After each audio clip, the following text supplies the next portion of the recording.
Good morning, everybody. My name is Paul Stronsky. I'm a senior fellow at the Carnegie Endowment for International Peace in Washington, D.C. in the Russia and Eurasia program. And I'd like to welcome you all to our live virtual event, China and Central Asia, looking at COVID-19 and beyond. We hope to have this discussion today that's looking at the impact of COVID, the impact that it's had on the relationship, but more interestingly, where the relationship goes from here. What the state of the economy is, the state of popular views, and really how the relationship, the middle of 2020 is sort of a snapshot, and what do we see happening from here on out. So the state of the relationship. A couple just organizational issues. If everybody could please turn off their mobile phone, and I'm actually going to do that right now since I forgot.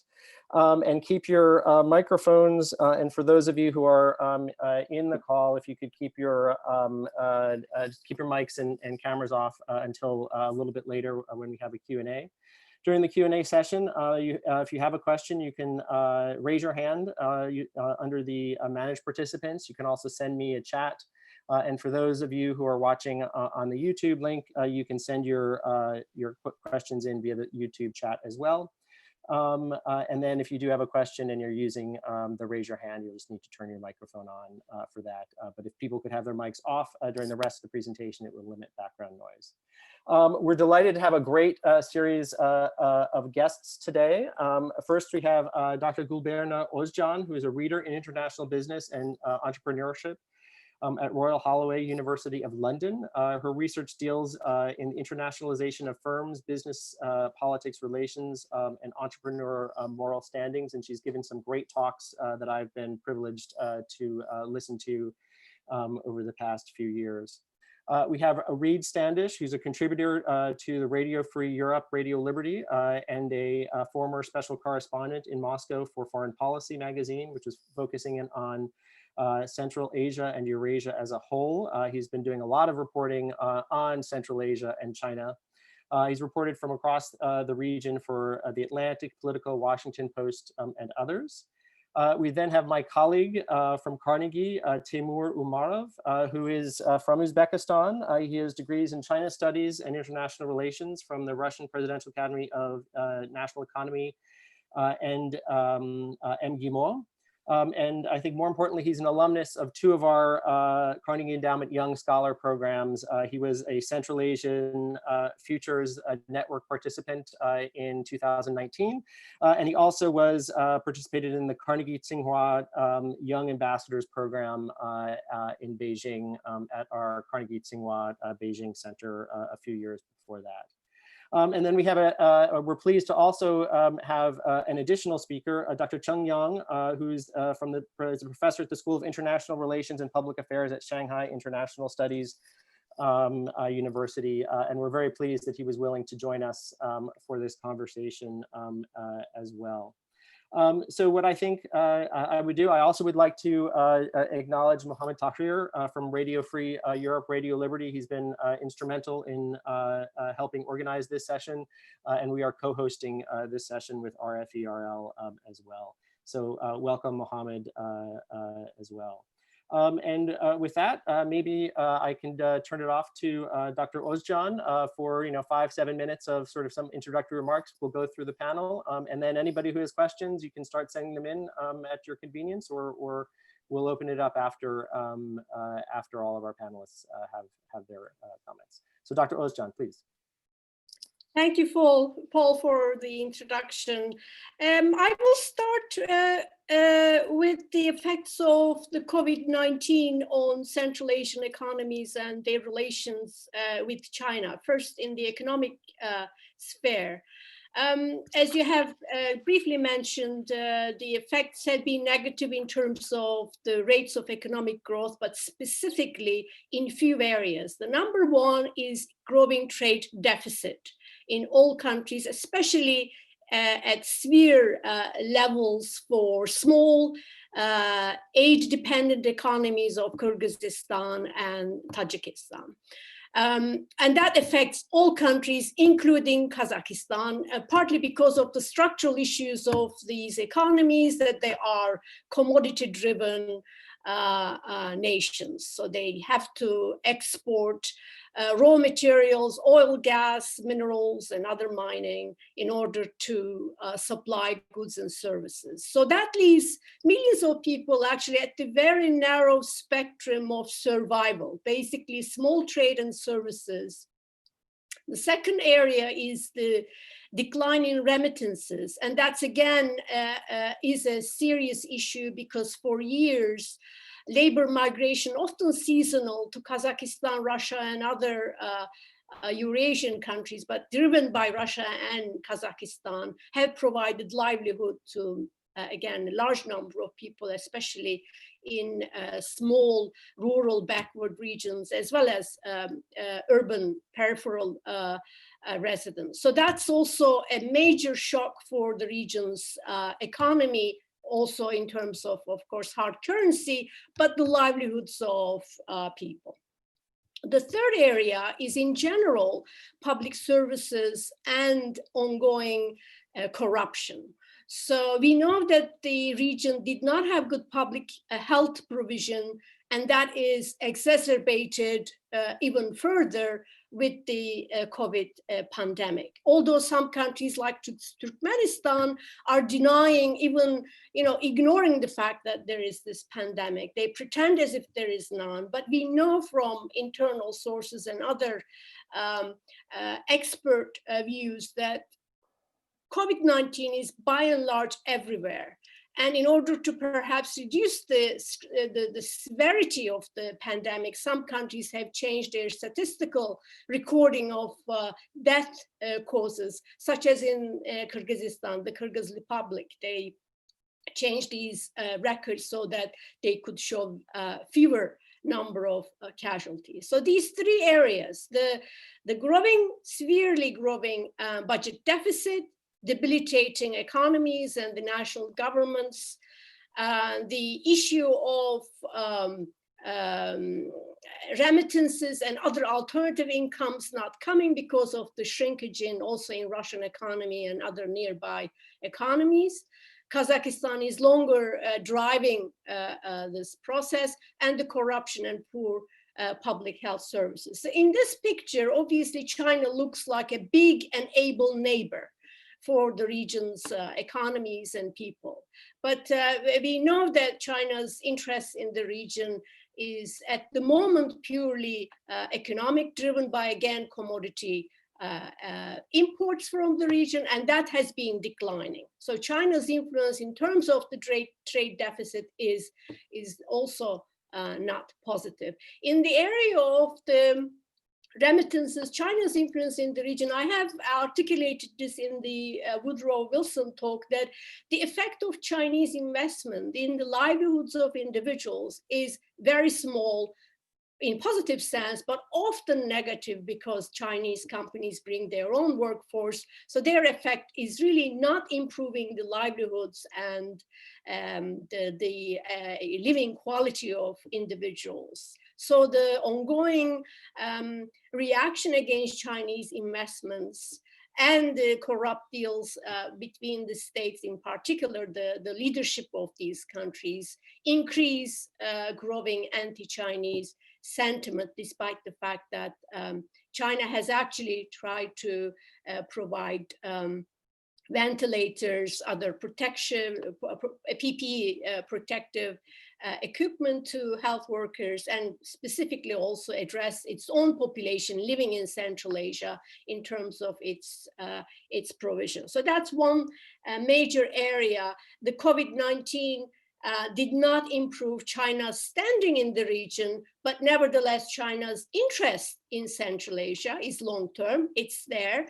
And during the second round, I would say a few things about why China's domestic, economic, and political affairs is one area we should also look at to understand better what is likely to happen in coming years. Perhaps I should stop here and allow other co-panelists to chip in and provide their views, and we will come back to some of these points. Great. I think you really covered a great introduction with the sort of the whole economic impacts and the sort of the impacts of both on of the pandemic on governance, on sort of the local economies, on people's lives, but also on the relationship as well. So thank you very much. I think I will turn now to Reid, and if he could provide his comments too, that'd be great. Thanks, Paul.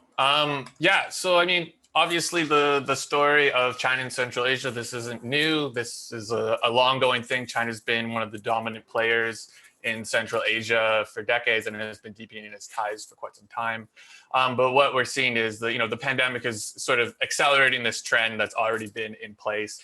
And even if there are some sort of factors maybe short-term blowing against it, I think the net effect is this is sort of setting up things for Central Asia to be more within China's gravitational pull, so to speak. Since March, Beijing's made inroads with high-profile, humanitarian and medical missions. There's a lot of promoting digital technologies as a way to limit the spread of the virus. In July, Beijing launched a new diplomatic format with the Central Asian foreign ministers. And just given the the economic and public health toll that Central Asia is facing at the moment due to the pandemic, Beijing is, I think, well placed to capitalize in the future in the region, especially as its own economy is starting to rev up a little bit more, and that it is sort of one of the main sources of external, available external help that can be offered at the moment. But again, I mean, this isn't so much new. I think what is really interesting is, and what's new in a way that's been set off by the pandemic, is how much the world outside and around Central Asia has changed. A lot of that is in relation to China, but just sort of this global context, which I think creates a lot of interesting problems for the region to navigate, and also for Beijing to navigate. We look at this big geopolitical picture. I think it's much different than before the COVID outbreak. Obviously there's tensions between the United States and China. They've hardened in a way like never before. Washington, it's made gains with its anti-Huawei campaign. We have seen some tensions growing between China and the EU, whether that's over trade, Hong Kong, Xinjiang.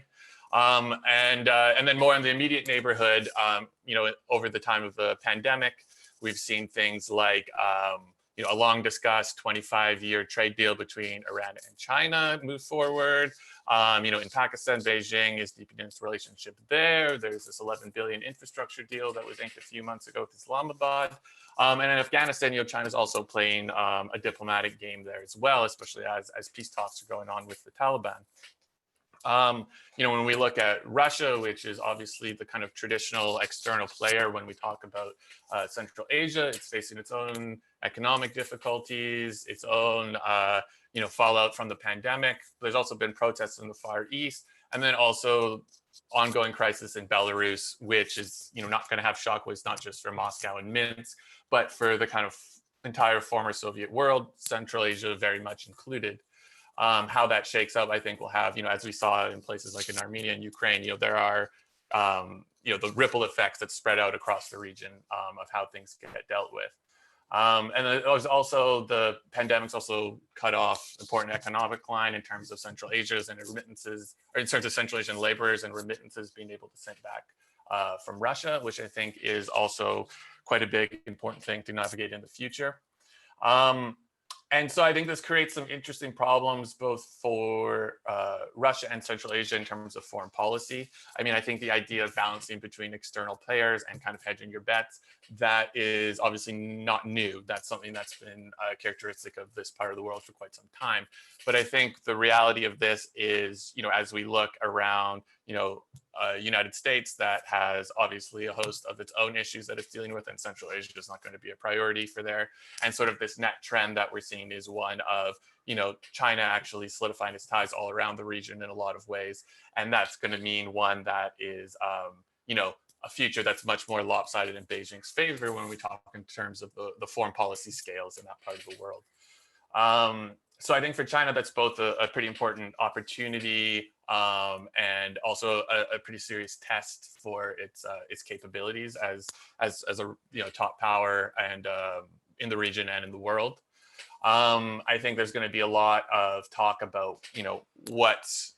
what can China really offer, I think. Obviously there's been a lot of, big projects, Belt and Road projects, but I think, even before the pandemic, a lot of that was getting, there were some calls to rein a lot of that in terms of, investment, bad headlines over, debt trap and all of this stuff. And even there was a June survey from the Chinese Foreign Ministry that said, about 20% of Belt and Road projects globally have been seriously affected by the pandemic, with a further 30 to 40% somewhat affected by the pandemic. So obviously it's unlikely that we'll see China step back, but I think it's going to be a lot more cautious about the types of investments that are getting made into Central Asia. The era, I think, of these big investment projects, something like Horgos, that type of thing, I think those days are a bit gone now. But I don't think that limits China too much. I think that there's still quite a lot of room for it to go. And I think there already is, and will continue to be, a shift towards these less costly initiatives, focus much more on things like tech and especially healthcare, now that obviously the pandemic is a big avenue to that, and that's a way to expand ties and grow relations in the region. And then finally, I think that, there is a bit of a test for Chinese foreign policy as a whole in Central Asia. This region in general has been a bit of a laboratory, so to speak, for Chinese foreign policy and different initiatives. And so while we do have, what I think is a fairly pragmatic Beijing and one that's looking to play a long game, we're nearing this point now, in part because it's been accelerated by the pandemic, where the long game is no longer so far away. Launching Belt and Road was about building infrastructure in the region, using that as a way to help create, trade links between Europe and China. But it's also, a big function is just being a political project. It's a way to, use infrastructure and something that's unobjectionable to, formalize deeper relations with Beijing, and expand and codify those ties over time. So I think that we're really entering this new phase when we're talking about China, both in the world, but also for China and Central Asia. And so I think a big thing to watch is how Chinese actors are going to evolve and grow in their relations. I think of a couple cases that have come up during the pandemic. There was obviously these things about these newspaper articles, these kind of nationalistic claims that came about territory, first within Kazakhstan, and then later there's an incident in Tajikistan which sort of inflamed those anxieties, whether rightly or wrongly, that are quite prevalent across a lot of Central Asian countries towards China.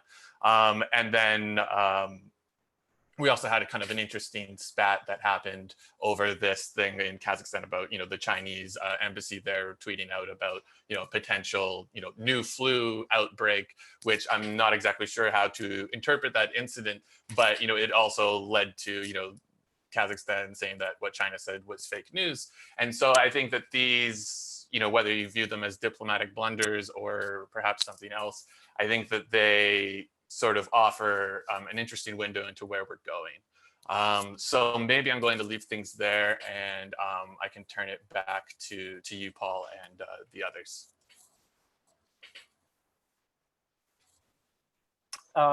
Thanks, Reid. That was great, and I appreciate. I think your discussion. I think about tech and healthcare. I think that's definitely an area that I think is worth thinking about moving on into the future, and also the impact of some of these global shifts is something I hope we can talk about. Both. I think we've seen a deterioration of relations between the United States and China. Secretary Pompeo was there before the pandemic and kind of put some of the Central Asian governments in a very difficult position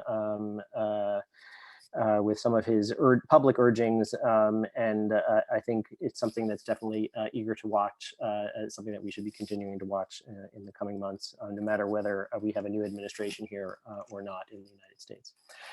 So now I'll turn it over to Timur and get his perspective. Thank you very much, Paul. Thank you for having me. It's a pleasure and honor to be on this panel. I would like to look into the public opinion in Central Asia about China. Actually, it is for me, it's a very interesting topic, and it is a topic that is not very much, that we don't have a lot of research on. It is really difficult to conduct an independent survey in Central Asia. Maybe this is the main reason for that. But if we take a look at how people support or do not support the actions of different countries in Central Asia, we would see that comparing three major players, Russia, China, and the US in the region, public opinion is more opposing to China in countries like Kazakhstan and Kyrgyzstan. I think this is not surprising because this unfavorable opinion was in several years ago came out as a protest, anti-China protests. And when the pandemic started at the very beginning, I was thinking that this would be another, this would be bad for Chinese reputation in the region. At the very beginning, there was a lot of discussion on social media talking about the pandemic and showcasing how the narrative in the media, social media, was that China is responsible for that. But with months now, we see that the narrative in social media has changed completely. Today, you won't see any like big discussions going on in pages like in Facebook or WhatsApp messaging, talking badly about China. However, it's the opposite. Actually, people are showing China as an example how to combat this COVID-19 crisis, and comparing epidemiological situation in China to other states, and showing Chinese actions as an example. This might be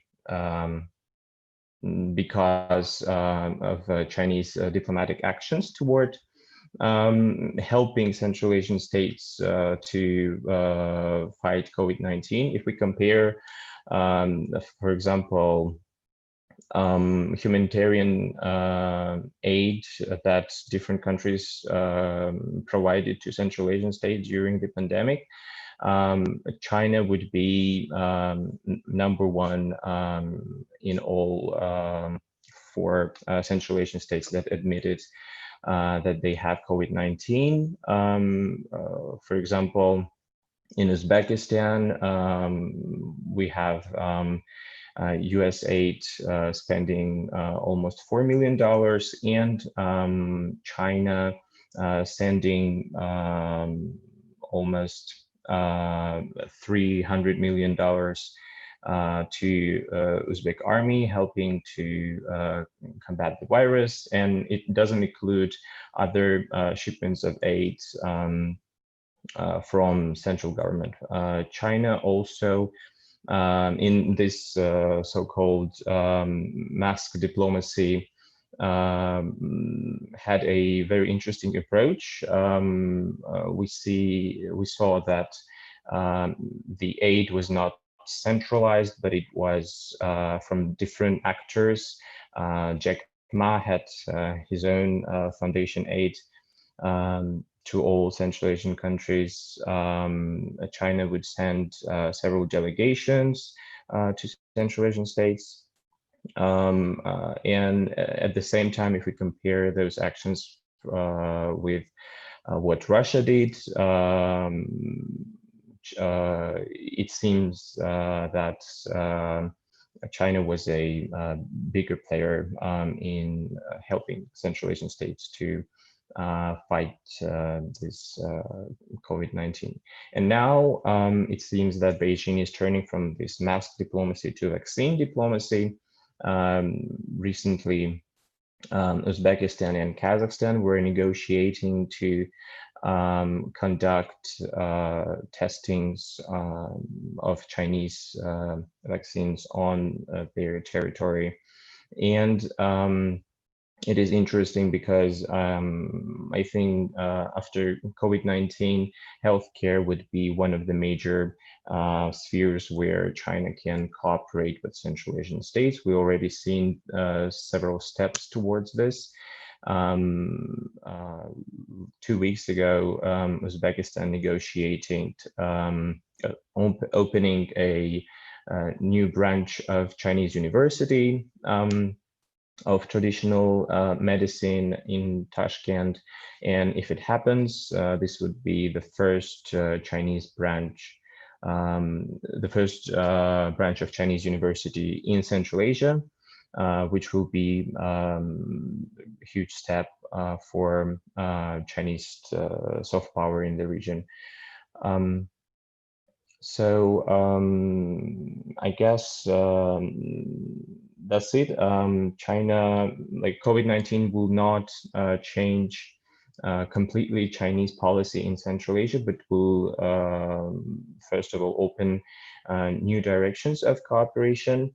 And secondly, it will foster those trends that we've seen in the last several years.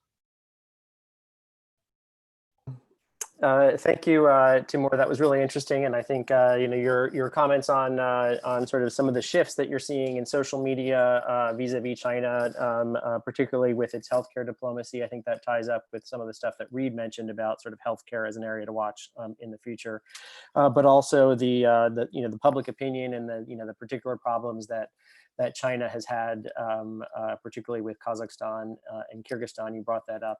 We've gotten a couple comments in and questions in for later, specifically about some of that. So I'll bring that up in a bit. But now why don't we go to Dr. Chung and get a vision from how this looks from a Chinese perspective. Thank you. First of all, I'm very grateful for the invitation to Paul Stronsky. After listening to the previous speeches, I'm also very inspired because time is very limited. So I would like to share with you some remarks briefly, very briefly. In some recent webinar discussions, many think tank experts and academic representatives from Central Asia worry that China will lose its ability and willingness to provide public goods within the Belt and Road Initiative in the post-epidemic era. We understand that the cause of this concern mainly comes from Kazakhstan experts, maybe because of the new coronavirus and the increasingly strategic tense of the China-US relations. But for me, I would like to say that it is safe to say that China's sustainable development has a solid guarantee and will not stop the construction of the Belt and Road. For China, Central Asia is the core area of the Belt and Road Initiative and its demonstration areas code. Whether the Belt and Road can become a globally competent and inclusive cooperation network depends mainly on the initiative's implementation and progress in Central Asia. It's my personal view. But it may adjust its priority direction to make it more suitable for the new norm of the international relative COVID-19.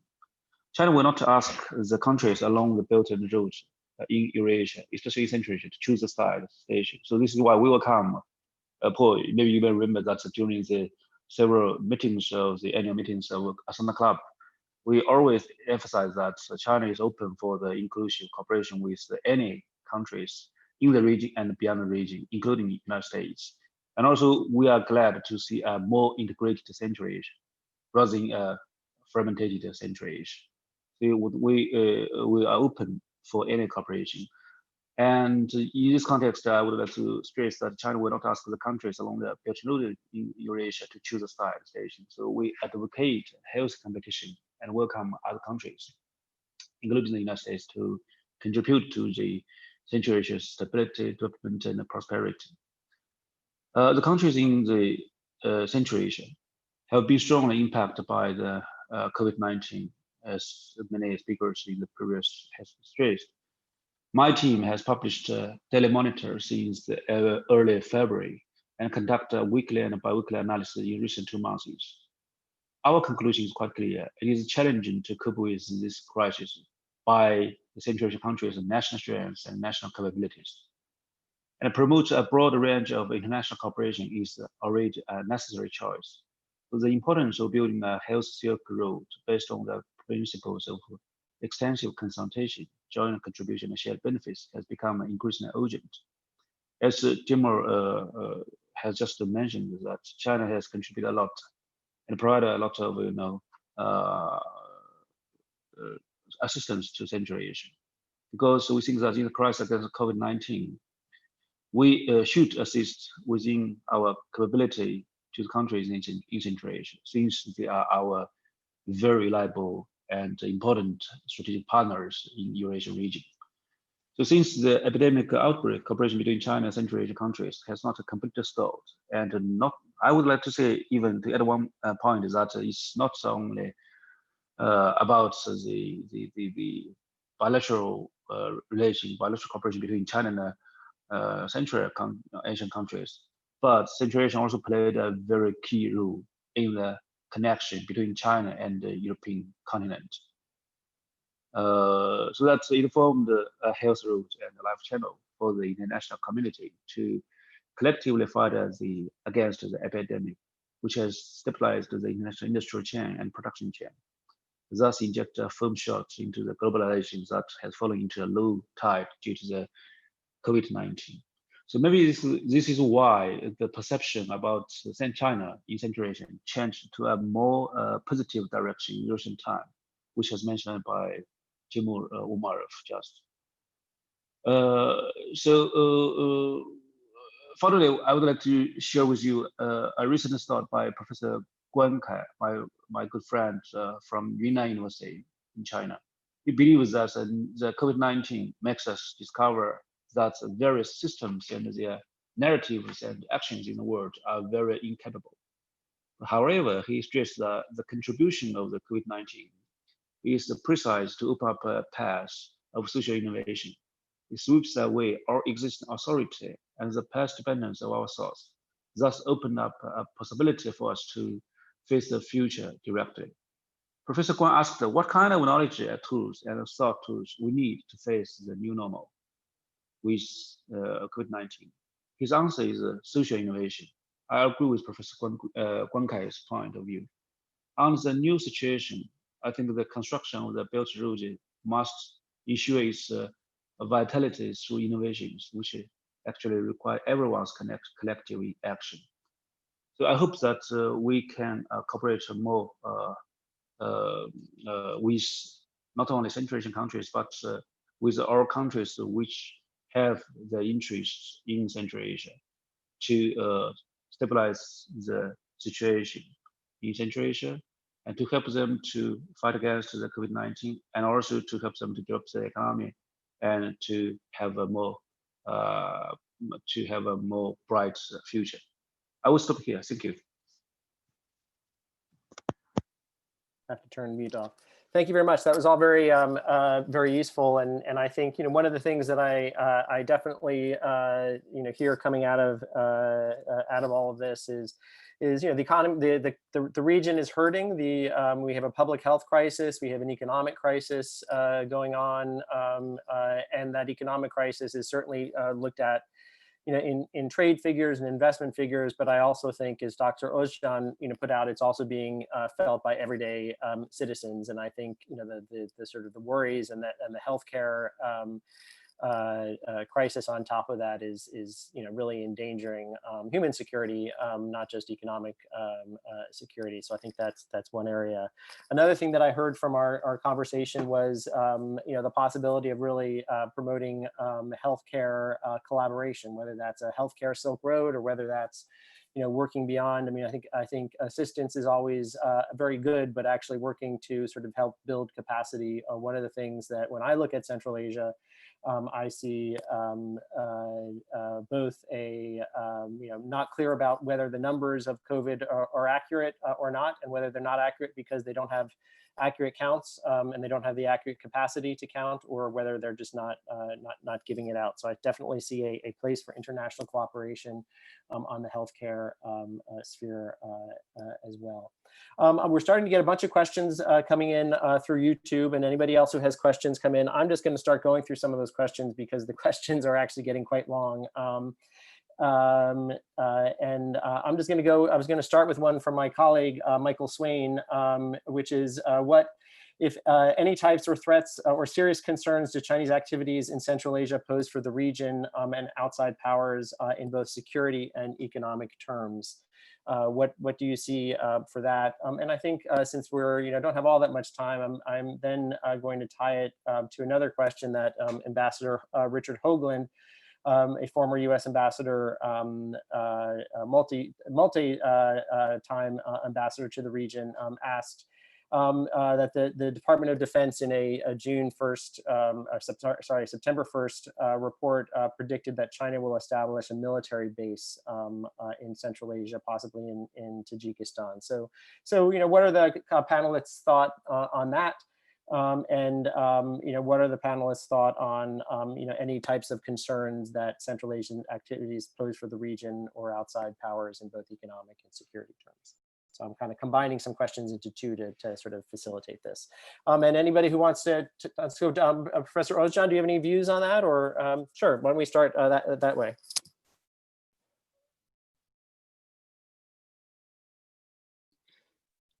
Thank you.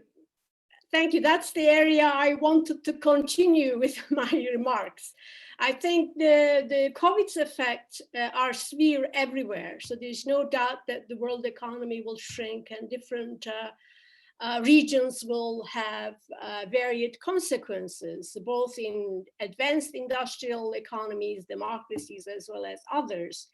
But one area which seems to be important to discuss is what is happening within China in the context of changing global geopolitical climate. So there is a growing tension in the region, and that is not dissociated from what China is pursuing internally. And I think we should pay attention to the changes in relation to the Chinese Communist Party's way of governing the country. In particular, I would like to highlight a couple of areas. The first one is the issue of internal repression and social control that comes with today's oligarchs like internet companies that are colluding with the Communist Party under the, of course, private ownership, but highly connected to the state.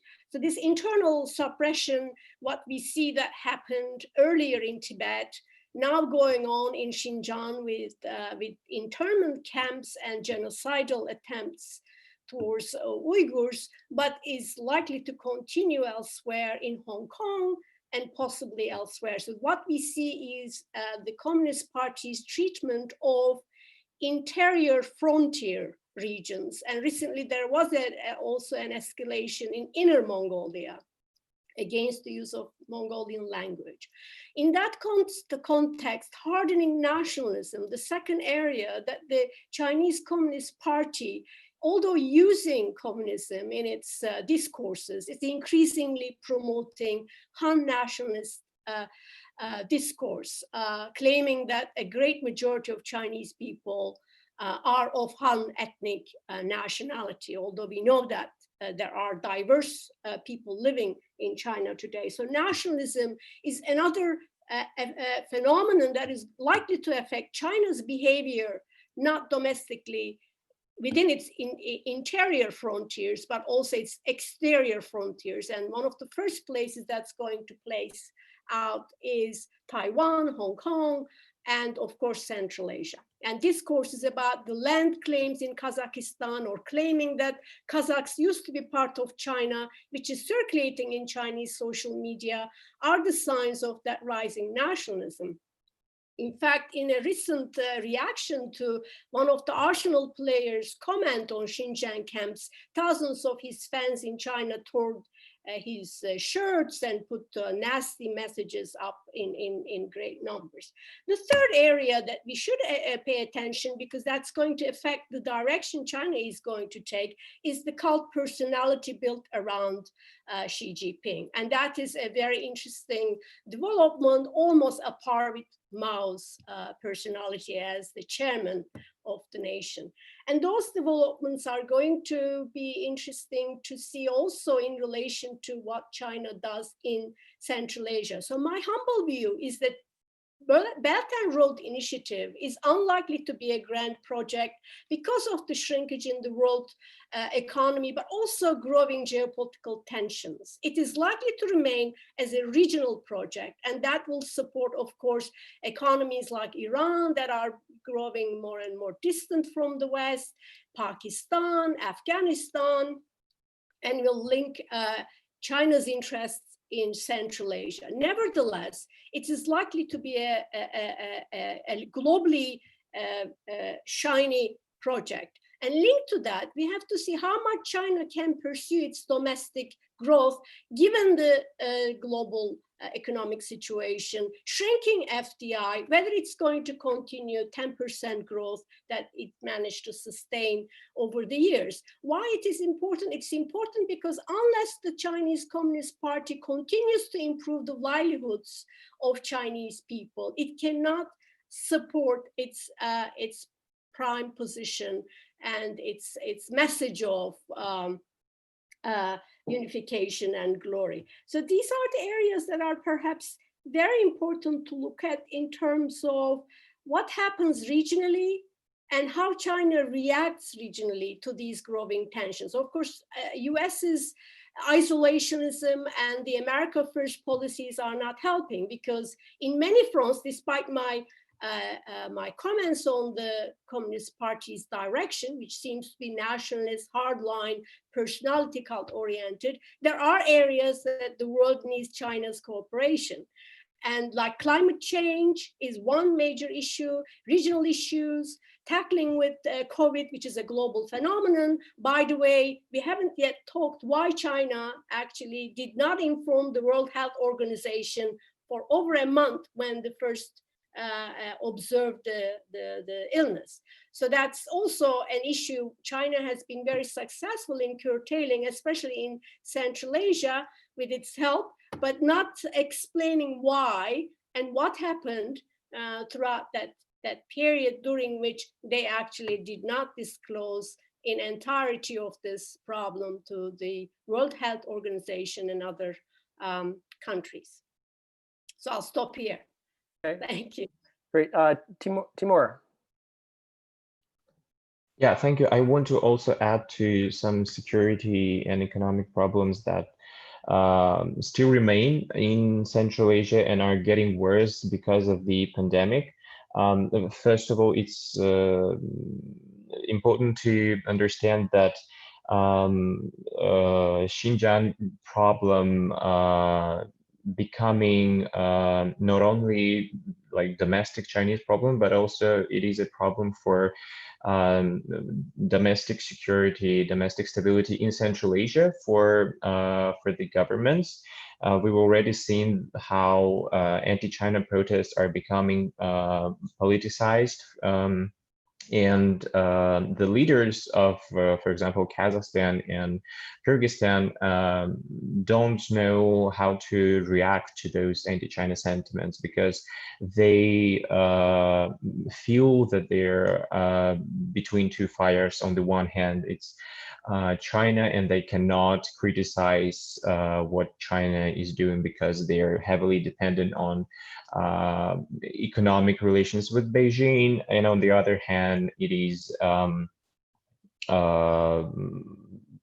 people who are protesting and relatives of those who are in Xinjiang are in so-called re-education camps.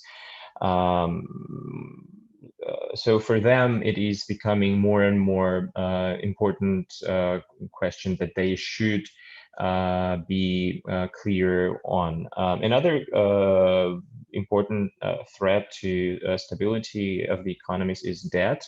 We already know that Kyrgyzstan and Tajikistan have big amount of debt, and actually because of the economic crisis that was caused by the pandemic, they had to go to Beijing and ask for restructurization of these debts, and it is obvious that they will struggle to pay them off. So these two problems are not going away and getting even worse with the COVID. And other states are not coming for help, as we've seen when Secretary Pompeo was in Central Asia. The main narrative that he was talking about is China, not about cooperation between Washington and Central Asian states, which is also sad. And Russia also seems to be okay with Chinese economic presence in the region, at least if it stays in these economic spheres and does not interfere in the spheres of interest of Moscow. So yeah. Reid and Dr. Chung, do you have any thoughts on that, or maybe Reid first? Yeah, if I can hop in, just to more about the question about Tajikistan and the Pentagon report from last week, I think. I mean, obviously, there already is a Chinese base in Tajikistan. There's an outpost on the border with Afghanistan. I think the Pentagon report said that there was a chance that there would be a PLA, People's Liberation Army base. Currently, at least from what the reporting that has been out there on what this outpost is in Tajikistan, this is People's Armed Police, which is a paramilitary unit. It's not full military.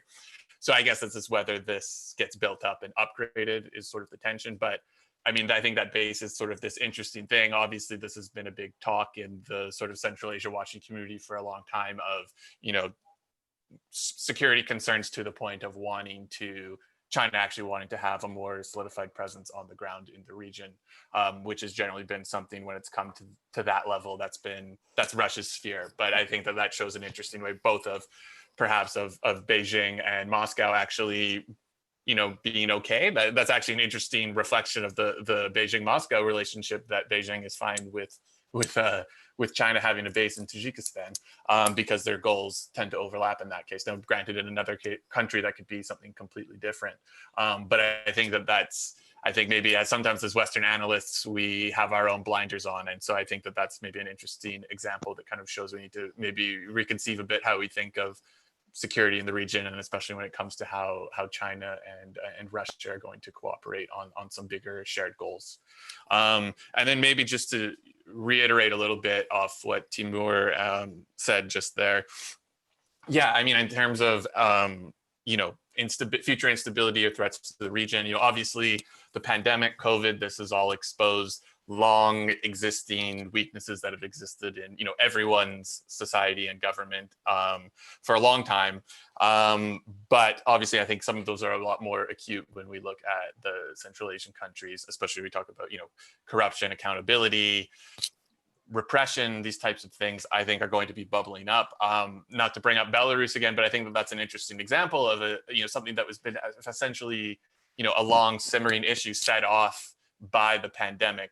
And, that I think provides a little bit of a template of perhaps, I think there's more dominoes in that same vein to start to fall in the future. And I wouldn't, discount, this pandemic, the economic strain, leading to more anger at government, less trust, all of these things, using being as a way to, grow into some larger type of movement, or, kind of fan the flames of a fire that's been burning for a while already. Great. Dr. Chung. Yeah, thank you. I have several remarks. First is about the military base. I think I disagree with previous speakers comments that China has a military base in Tajikistan, because I think it's another myth about it appears regularly in recent time. And just one very simple question: why China should have this kind of military base? Okay. Because okay, let me just to change the. Sorry, maybe doesn't work well. Let me try to find another. I mean, first to say that they cannot hear me.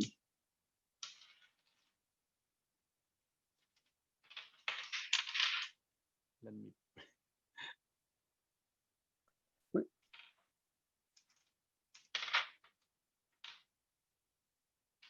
So, okay. Hopefully it works. So now it is okay. Can you hear me? Yep. Yeah. Okay. So the first question is about remarks is about comment is about the military base. I think it's I disagree with the previous speakers in the conclusion, and I think it's one recently it appears regularly. It's a myth for me, because the logic is quite simple. For China, especially in Central Asia, the main partner is Russia. So we try to have good relations always with Russia in this region. We know that Russia has a military base in Tajikistan, also in Kyrgyzstan. If Russia, there is division of labor between China and Russia to some extent. Even I disagree with this term, but I think that it's a good way to describe the current status of these two countries in the region. So that's we always emphasize that we respect Russia's traditional influence in the region.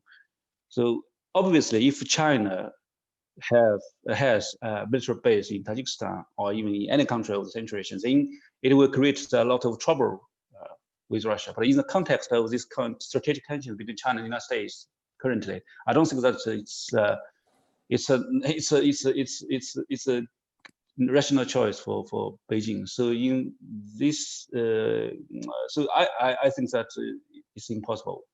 And as I know, we don't have this kind of information to confirm that China has a military base in Tajikistan. This is the first remark. Second is about the nationalism. Mongolia, Xinjiang, and so on. Especially, there is a lot to also discuss narratives about the Inner Mongolia's educational problem.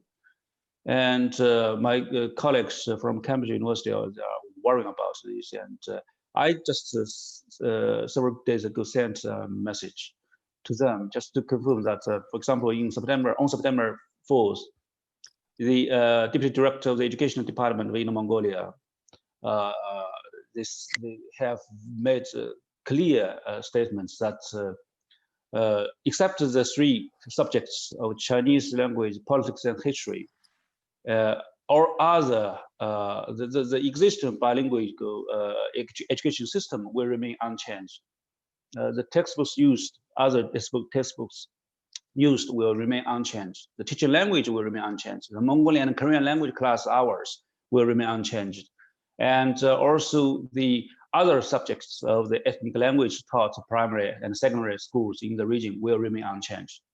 So this is a real situation. I think there are a lot of myths about China's policy in Xinjiang, in Mongolia, in Tibet, and so. So let's be objective, more objective to the situation. Just to use different resources and then give our conclusion. The second, the third is about the understanding of the Belt and Road. I think that there are three dimensions. It's not only for Afghanistan, for Pakistan, for Iran, for these countries.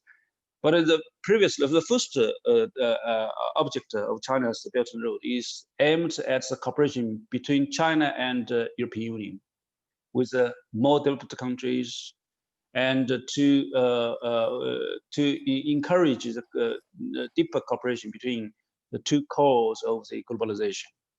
So this is why, this is the first. The second is to act as a bridge to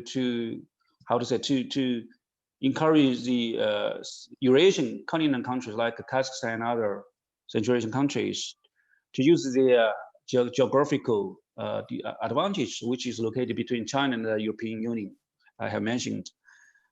And then to develop the economy, firstly maybe as a transit country, but then use this dividend from this transit, and then to develop their own industry chain and so on.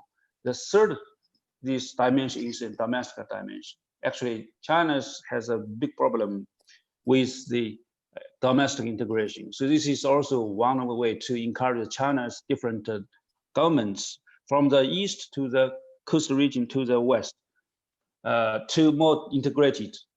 So I think that it's not only just for Pakistan, Iran, and other countries, but for China's real aim is to not only to provide some public goods, but also to have a business with all of the countries to get involved into more deeply into the globalization, which China thinks that it is a priority. Thank you. Okay, great, thank you.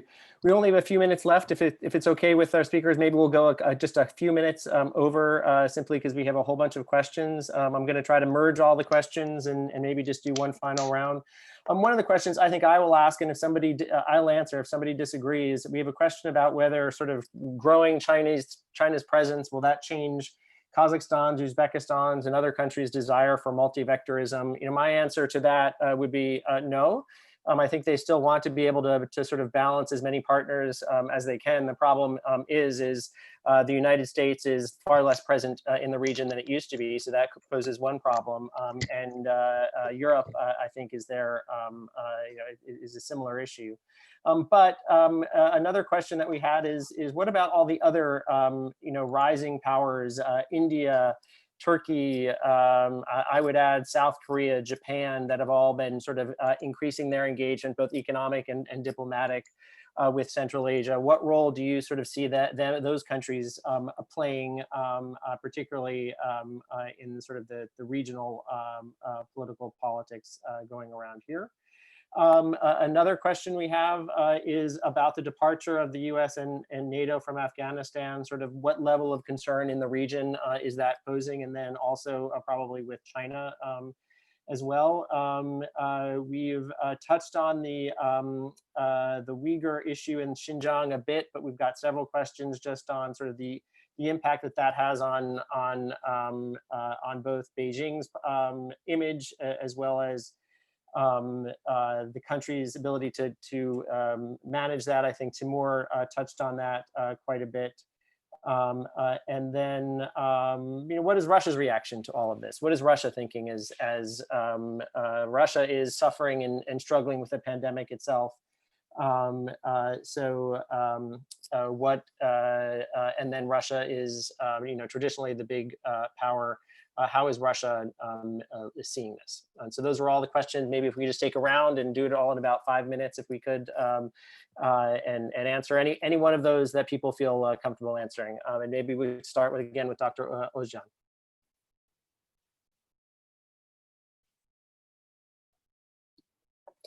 Thank you, Paul. Yes, those are also great questions. China's effect in Central Asia, also globally, will be, as we have seen so far, in the areas of propping up authoritarian regimes in two ways. One, China doesn't intend to promote any form of good governance or democracy or participation, because it is ruled by a rather different system, by a single party and its domination over a large territory and diverse regions. And secondly, China prefers to deal with these regimes because it's much easier to get a deal with a ruler.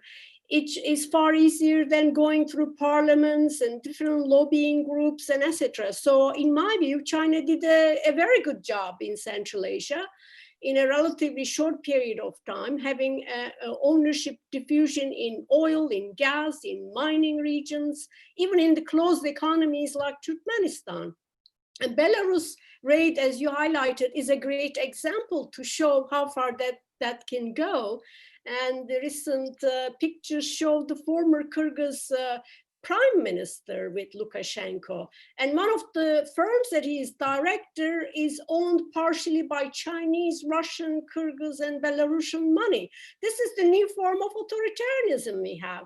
And this capital movement among these different regimes also showed that they have absolutely no concern about the livelihoods of their people. And that's why China finds it rather easy to deal with these rulers. And in that sense, they are gaining a lifetime with China's arrival, because the money flows in, investments flows in, at least they can live by, they survive.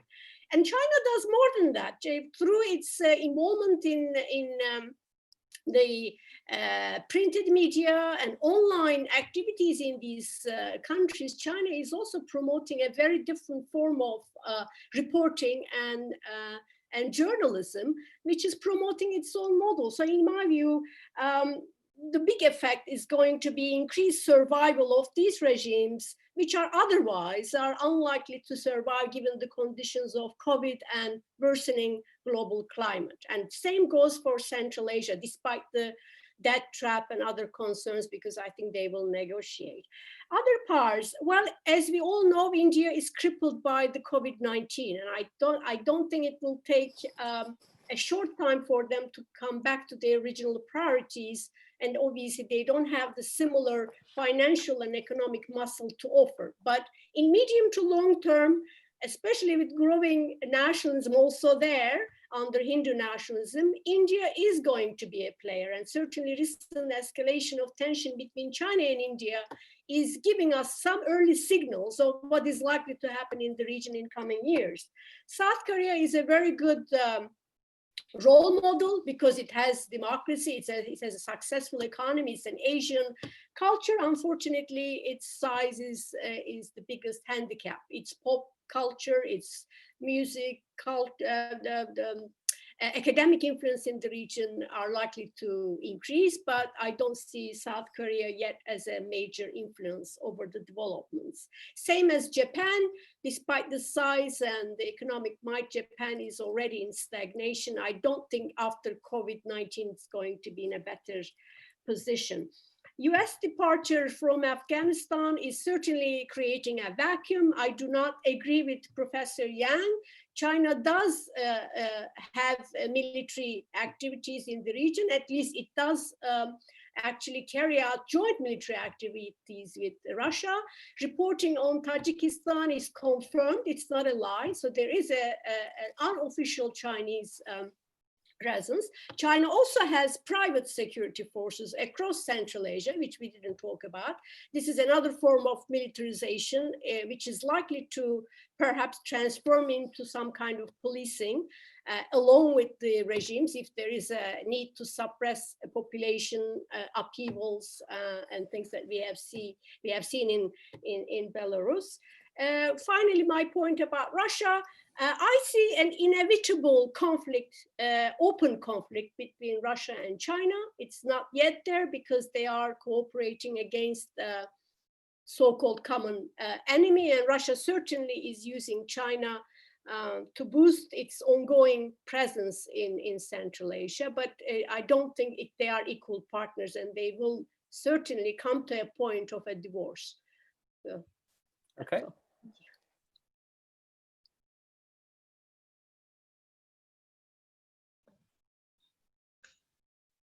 You're muted. Sorry. Dr. Chung, Reid, and Timur, any final thoughts? We're running a little bit long, but I think we could probably end up with some final thoughts. And then maybe we can bring the group together. We still have questions coming in, so but I think I'll, I know it's late for everybody, particularly in Europe and Central Asia, and particularly in China. So, Timur. I have yes, thank you. I have a few comments about Russia and China in Central Asia. At the moment, I don't think that in medium term we would see some kind of confrontation between Moscow and Beijing in Central Asia, because I do believe that Central Asia, even though it is an important region, it's not important enough for those two powers in Eurasia to fight. The two, Moscow and Beijing, have objective reasons to growing closer together, and Central Asia yet is not this reason for them to have some quarrels. But still, we do have several minor and growing trends. One of them is obviously officially not admitted, but reported paramilitary base of China in Tajikistan. And also, if you take a look at the statistics of trade, in military trade between Central Asian states and China, you would see that Uzbekistan at the moment is purchasing more of military products from China than from Russia. This is the sign that China is slowly taking a sphere of interest that Moscow thinks it's as its own. I don't think it will bring right now or in like midterm to any confrontation, but maybe in the future. Okay, great. Maybe Dr. Chung, do you have any thoughts?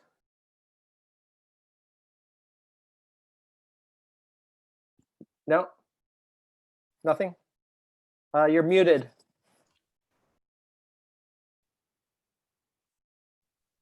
Okay, sorry. Not direct comments on any comments, but just one thing. I think that it's better and it's quite important to have this kind of discussion. I mean, to get China involved into when you are discussing with the issues related to China. And also, I would like to say that now, Paul, I have a new position, new title. I'm the executive president of the Shanghai Academy of Global Governance and Area Studies, which is jointly established by the Ministry of Education of China, Shanghai Municipal Government, and also our university, Shanghai International Studies University. So I think that is a good platform to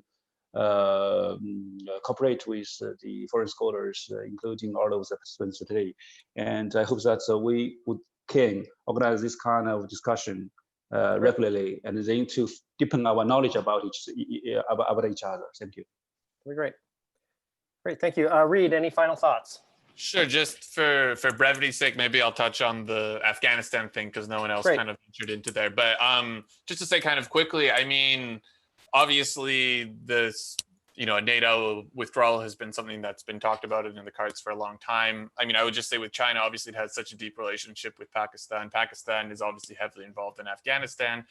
Already as these talks are going on now with the Taliban, I mean, China is playing a role. It has close ties in Kabul. There's a special Chinese envoy that's been tasked for dealing with these issues. So, I mean, China is very much there. It's in the background. It's very present diplomatically. But at that point, that's sort of where it is. But we don't know when an actual full pullout is going to happen out of Afghanistan. But China is very much watching closely, and I think is quite well positioned in the region. If you look around Afghanistan, actually has close ties with pretty much everybody all around it. And that just kind of leads, that type of logic will show that I think that will have to play a role whether it wants to or not in things. Okay. Well, thank you very much. I want to thank all of our participants. I apologize if I didn't get to everybody's questions. We had a whole slew of them, and I merged some of them. So if I missed a nuance in merging your question, or we didn't get enough time to speak about one of your issues, I apologize. But we tried to do these in an hour. We went a little bit over, and I appreciate the time and patience of our speakers for doing that. And I really appreciate the insights of Dr. Özcan, Dr. Chung, of Reid and Timur. And I truly do hope that we can bring this group back together at some point and continue the discussion. And I encourage everybody to sort of look out for all the writings of all of these 4 speakers. They've written on this on these topics, and their writings are all really quite good. So if you want to a little deeper, just look up some of their recent writings and presentations that are online. They're all really very good. So on behalf of Mohammed and I want to thank everybody for joining us today. Apologize for running a little bit over. I want to wish everybody to stay healthy and stay safe in these very strange times. And we'll see you back here at another Carnegie Endowment event. Thank you very much.